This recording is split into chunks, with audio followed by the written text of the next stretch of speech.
ГСП онлайн. Городские новости сейчас. Как оцениваете результаты чемпионата России по хоккею среди женских команд? Знаете, что очков набрали мы 19 очков.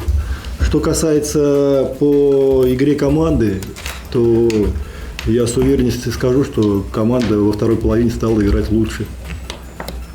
Это доказывает даже то, что мы в первом круге набрали 8 очков, во втором круге мы набрали 11 очков.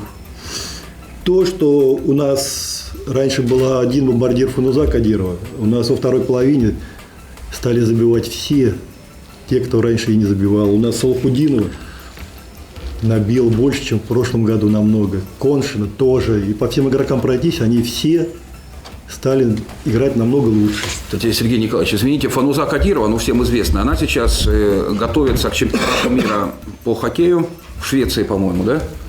Значит, в основной сборной страны. То есть не в молодежной, а в основной сборной страны. Пока у нас один игрок Арктика в основной сборной страны. Ну, я надеюсь, это не предел.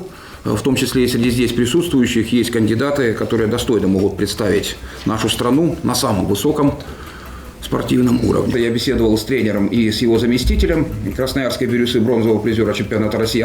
Они нас откровенно побаивались. Вот, говоря, что у нас хорошая команда, ну, тут, правда, они не открыли Америку. Я и сам знаю, что хорошая команда.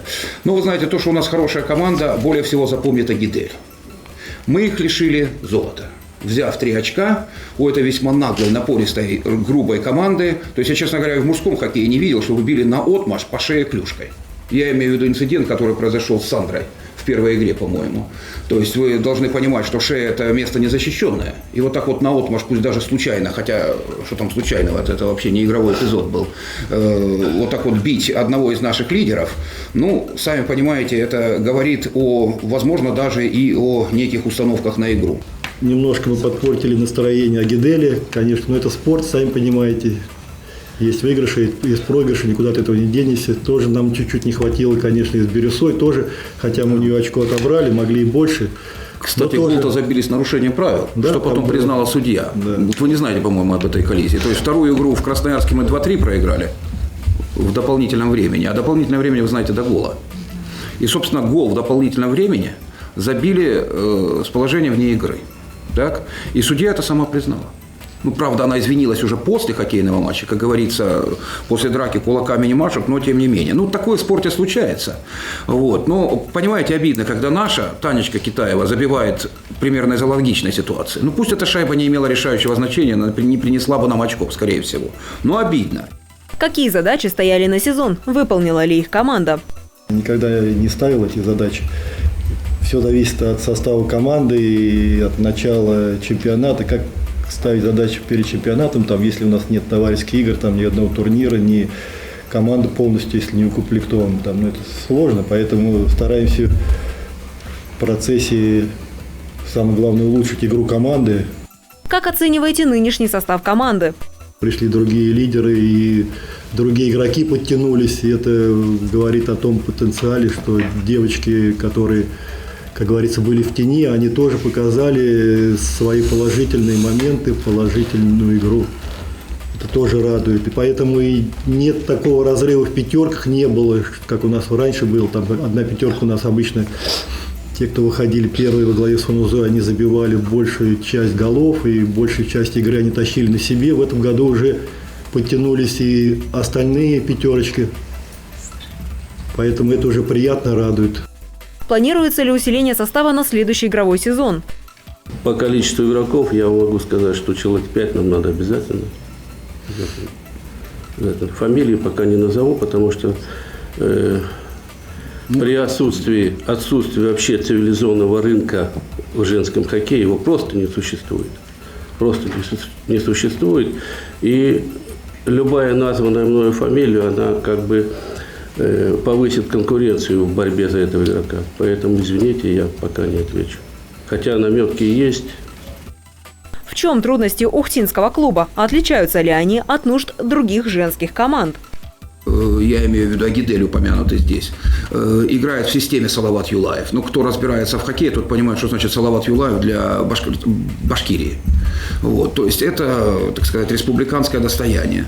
Мы же существуем, ну, так сказать, может быть, даже вопреки усилиям, в кавычках, некоторых представителей церкви, господи, извините, ради бога, церкви, значит, власти. Вот, я имею в виду вот эту ситуацию, которая складывается с арендой льда.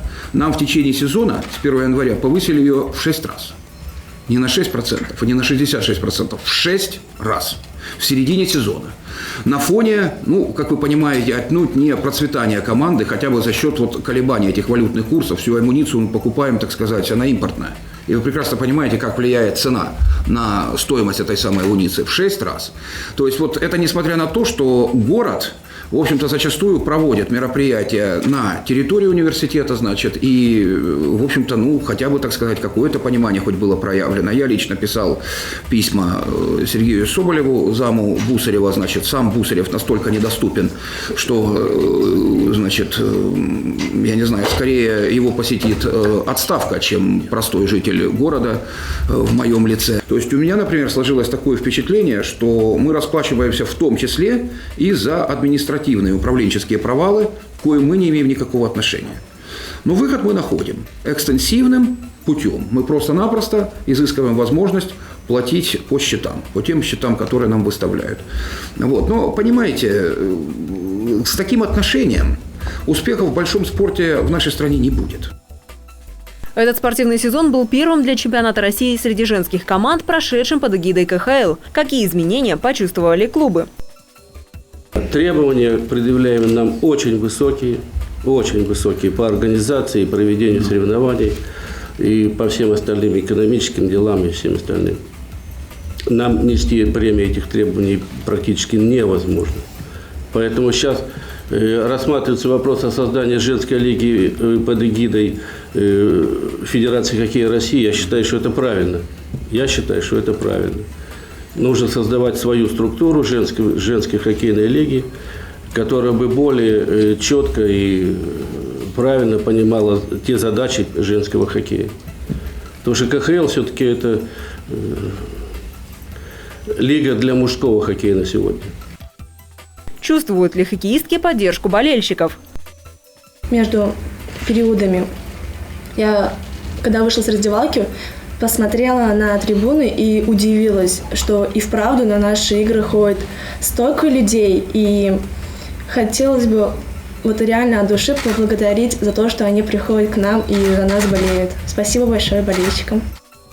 В этом сезоне планировалось проведение Кубка России по хоккею. Известна ли конкретная информация? Планируется ли участие Ухтинского клуба? Кубок имеет смысл, когда там есть кому играть. Вот. А это в том числе и финансы. То есть пока этот вопрос в рабочем состоянии таком. Ну, конечно, если его будут проводить, мы найдем возможности подъехать в Нижний Новгород, безусловно. Но дело в том, что должен быть определенный минимум команд, пока его не набирается. Ну, тут есть разные варианты. Так сказать, товарищеские игры мы по регламенту должны проводить, выставочные так называемые. Но с кем и когда, это как бы в процессе, так сказать, урегулирования этот вопрос. Ну, будут. Ну, конечно, вы узнаете о том, если, допустим, в республике, то есть в Ухте, будет какая-то выставочная игра, значит, безусловно, мы постараемся, так сказать, оповестить об этом событии.